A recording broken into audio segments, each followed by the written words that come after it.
been in disarray for so long. Southern Oregon Speedway with the previous owners. You get a good owner and promoter like Mike McCann that knows what he's doing. Okay, what did Mike do? He brought in people to do specific stuff. Whether it was pour beer, he knew who he could get that's really, really good at that. Got him. Concessions operated like a machine. Yep. Your media, very well. A very good crew right there. Both pit side and grandstand side. My favorite of the season was just getting to know the new drivers, the acceptance, and the fans. You guys know me. I love to interact with the fans. Mm-hmm. That was so much fun because I will tell you, and I'm not going to say any names because I'm going to embarrass myself here, but I'm not afraid to put it out there because it goes with the whole experience of this last year. I can remember talking to a group of drivers in the grandstands, not in fire suits, okay? That just happened. Their division happened to have the night off, but this group of drivers was there supporting the racetrack, watching the races. And a conversation comes up about dirt late model racing. I'm talking with these three guys. I'm having a great conversation. We're laughing, high-fiving, talking about this, that, and the other thing. I don't have a clue who I'm talking to. I at that point, I had no idea what these drivers' names were. But you know what? Watching that conversation from the outside, you'd think I was talking to my best friends. That was what it was like at Southern Oregon this year. Yeah. It was awesome. Jason Schultz says, another great show, guys. As always, thank you, Jason. Much appreciated. Glad to have you as a listener. Great dirt late model guy.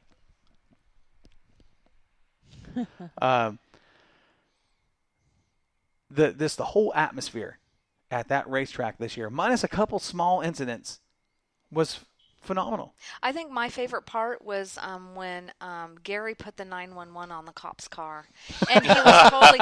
And he was such a nice guy that he let him do that. And I mean, how cool is that? That was fun. I asked him if he had duct tape, and he did. And he got it out for me, and I put the 911 on the side of the car and took pictures of the cops next to the car. See, that is just... We should have had him pace the field. I wanted to get him to. We were supposed to call him back and set that up, but things kind of got going throughout the season. But he said he would have been more than happy to do some sort of a good dare thing or something else. That's a good community relations. That's a county-owned piece of property. I think it'd be something that would be great for next year. Yeah. Really do. Contact him at the beginning of the season. Say, hey, would you like to do this? Easy enough. Still got his business card. See, bam. See, that's why. There you go. That's why. This is why I surround myself with the people that I have. Because the little things like that could be something so big in the future.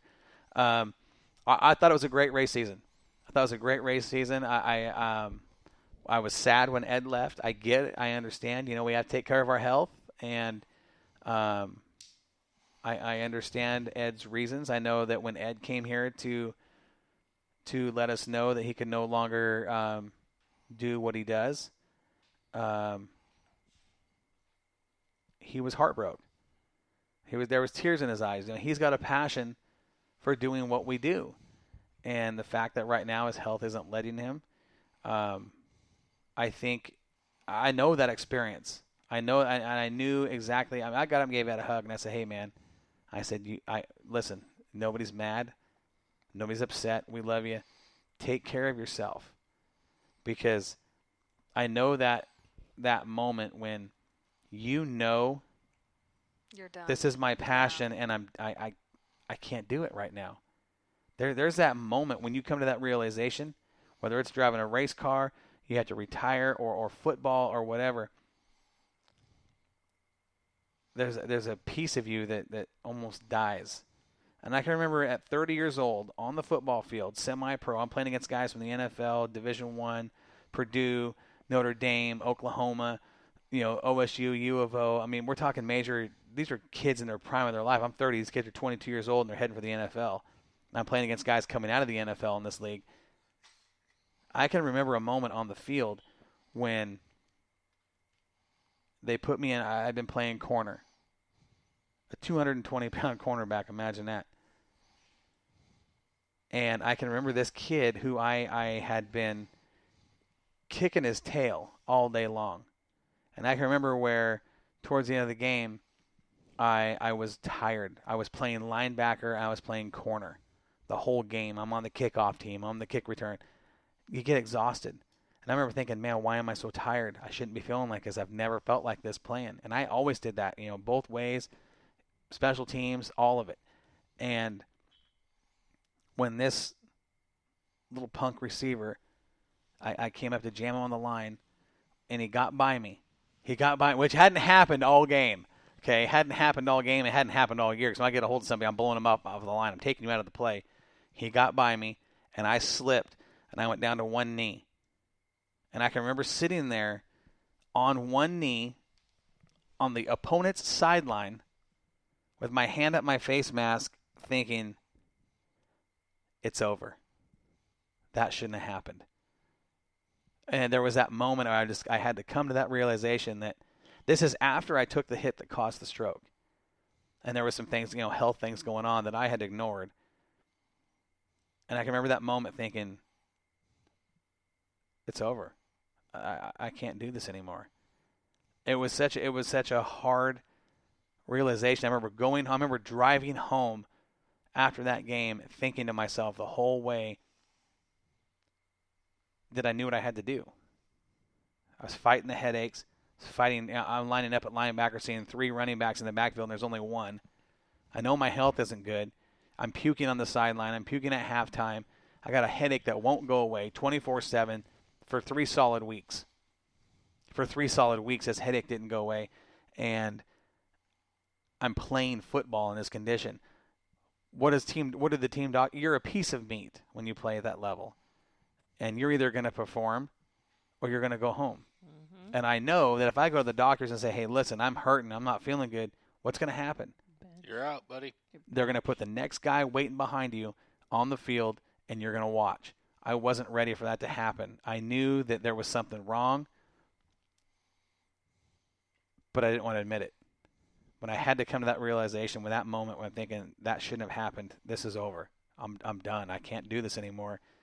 And I went home that night getting sick, locking myself in a room with no lights, no sound, a freezing cold rag over my eyes, and just laying there for hours trying not to get sick with a headache that felt like my head was going to split open. I made the decision. That was on Sunday. I made the decision on Tuesday's practice. I was turning my gear in and electing a new defensive captain. I was defensive captain. I was going to have to elect a new captain. This was going to be hard. So I got the crew together, the defense, and I said, listen, guys, this is what's going on. These guys don't care. Team doctors, and I'm not kidding you, I was going to make this point a minute ago. Team doctors, what do they want me to do at linebacker? Here, take this Vicodin and take this, what's the muscle relaxer? Darvocet. Flexeril, probably. Flexeril. Take a muscle relaxer and a Vicodin. Go play linebacker. Are you kidding me? That's what happened. You want me to drink a fifth of whiskey and get in a race car? It's the same thing. You know what I mean? And that was when this started happening. I'm thinking, wait a second. There's guys behind me that want to play. But they'd rather put me in, hopped up on pain meds, than to give these guys an opportunity. That says they don't have much confidence in those guys. They were young. They hadn't played a lot of football. But when I started getting sick from the headaches, I knew that I couldn't do it. I knew that I couldn't do it.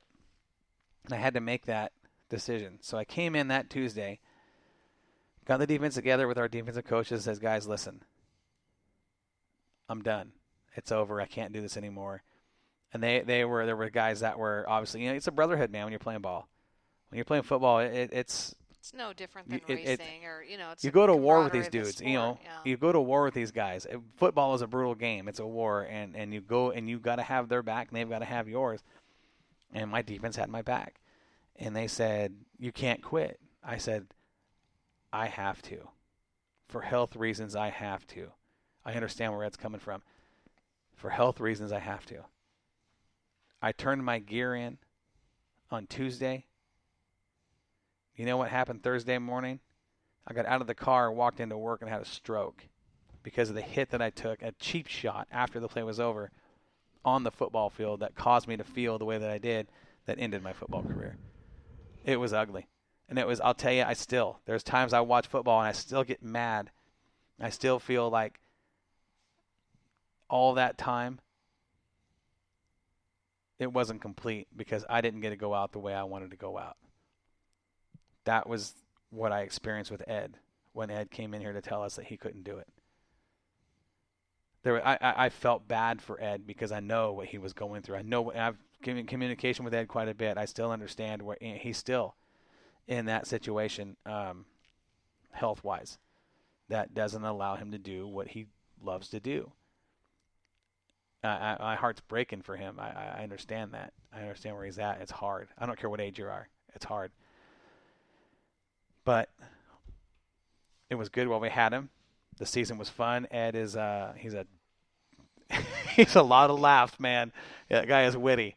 He's fun. But the season as a whole was awesome.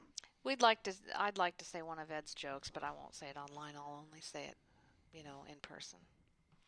We all know about his jokes. The watermelon joke. Yes. He's Well, if from you're the not going to South. say it, why bring it up right now? I know. And you know what? That joke is repeated every single travel down. I know. It's just more than that. It's we're going to keep that one off the air. Yeah, we better. But well, Taylor Buckley says, "What's everyone's opinion about SOS?" I'd love to hear that because my opinion about SOS is nothing but a class act. Phenomenal facility, phenomenal staff. Love that racetrack. Phenomenal ownership. Quality drivers, great racing. I mean, great racing on that track. It's excitement all the time. It doesn't matter what class it is, you're going to see a race. You know what I didn't like about it? It wasn't a 2-day race every week. Well, and that's I am going to agree. I wish every race down there would not just for our drive, but we did end up staying overnight twice, and one was for the 2-day show, and then the other one was we were offered a room our last night, and we took with the our buddy up on Regency, the Rogue Regency that supports the racetrack. So we were able to go in the pits, and see, that was a whole different deal. That wasn't because of today's show; it's because we were staying to hang out to party. It was the last race of the season, and I'm glad that we stayed. We stayed. We hung out in the pits. We partied. We went back to our room. And if everybody thinks back to 6th grade, the last day of summer camp. That's what it was. Yes, that's exactly what it was. Yeah. Your book signed.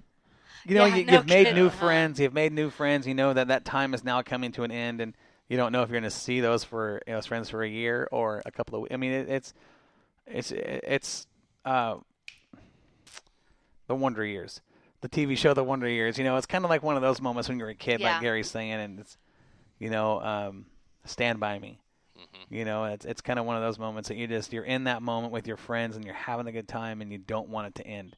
There's going to be a lot of stories that we'll probably share amongst ourselves for the next 40, 50 years. Yeah. Because there was a lot of neat stuff that happened that was very memorable. Very, very. Yeah, we definitely, and hopefully we left some memories as well. I mean, we took a lot of great ones with us, but hopefully we, people can kind of reflect and say, hey, I thought it was 40 or 50 more years. Remember when that guy put the sticker on my car upside down?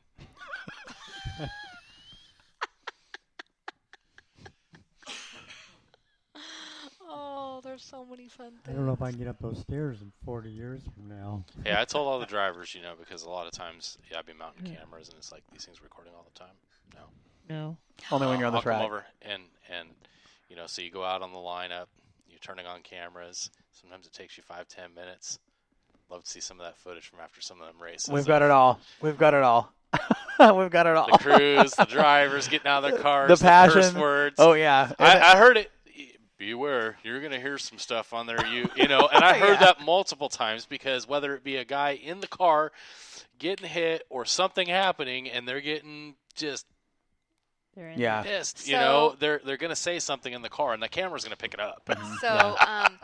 So this was a few years ago when we were at Willamette. There was a young girl, I want to say 16. I was thinking of that. Yes, 16, 17 years old, maybe even a little bit younger. But she had a camera in her car, and something happened, and she spouted off and said some words.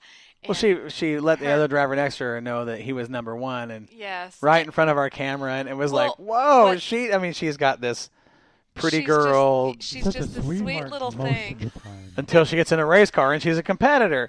Well, you know? and I don't think that we showed that to her dad, but No. that was one No, thing we that did. we did. We did. Okay.